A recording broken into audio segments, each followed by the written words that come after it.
Si Idol Ruben! Ito ang hinahangaan kong idol na napakagaling, no? Sikat kasi.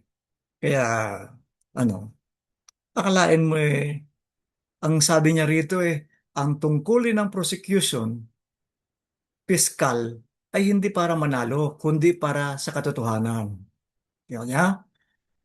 At prosecution at proteksyon ng inosente. Ang tungkulin naman ng defense, tagapagtanggol ay ang pagtiyak sa karapatang pantao at balanse sa kapangyarihan. Ay nako, idol, idol, pati ako nabubulol na sa iyo eh. Ito idol napakalinaw dito. Ang pangunahing trabaho ng isang prosecutor, taga-usig o piskal, ay ang mag-imbestiga, maghain ng kaso at patunugin sa korte na nagkasala ang isang akusado. Yeah. Sila ang kumakatawan sa interes ng publiko. Yan, makinig ka. At pamahalaan sa mga kasong kriminal. Idol naman kung ano ang pinagsasabi mo eh. At ang trabaho ng isang defense attorney o kaya lawyer o abogado ng depensa ay ang magtanggol sa taong inaakusahan ng isang krimen, protektahan ang kanyang mga karapatan at tiyakin mabibigyan siya ng patas na paglitis. Idol naman bakit mo sinabing one-sided dapat ang prosecution o kaya ang prosecutor? Ay pag one-sided yan, baka kumampi sa defense yan, di talo yan.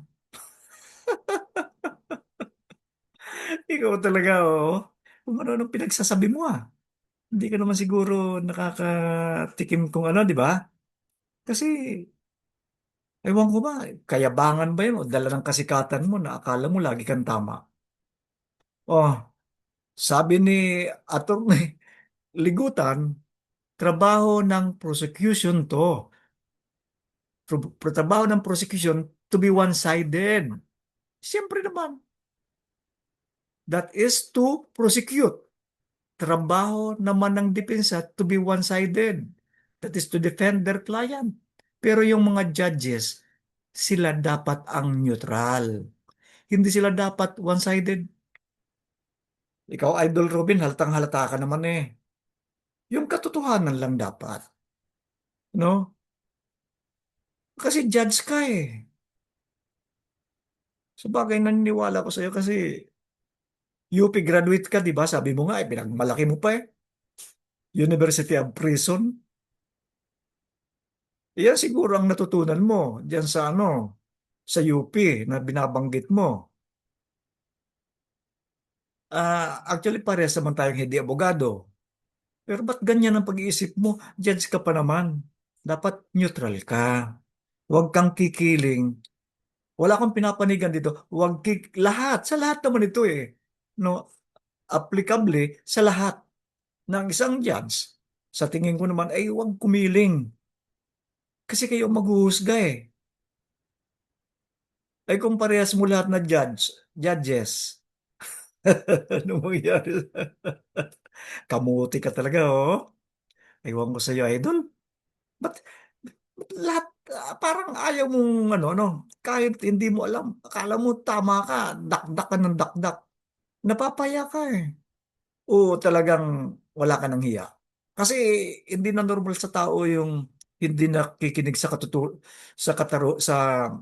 katotohanan. Ikaw, basta't bumabanat ka dyan magpaturo ka sa abogado mo.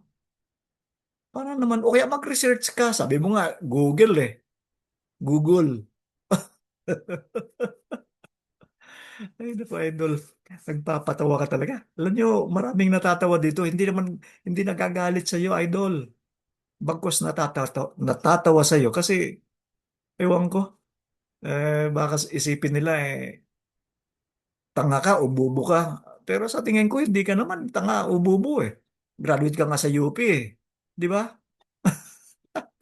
University of Prison nga lang. O sige, mga idols. Ay, nako. bayan. Ganyan ang ating mga binubuto. Sana sa sunod na eleksyon ha, mga kababayan.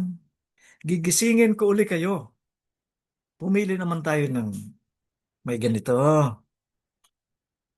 Hindi yung ganito. Para naman tumino ang bayan natin. Hindi yung mga linuluklok yung mga aywan. Parang wala na atang pero ang bayan natin. Okay, mga kababayan, hanggang dito na lang. Maraming salamat po.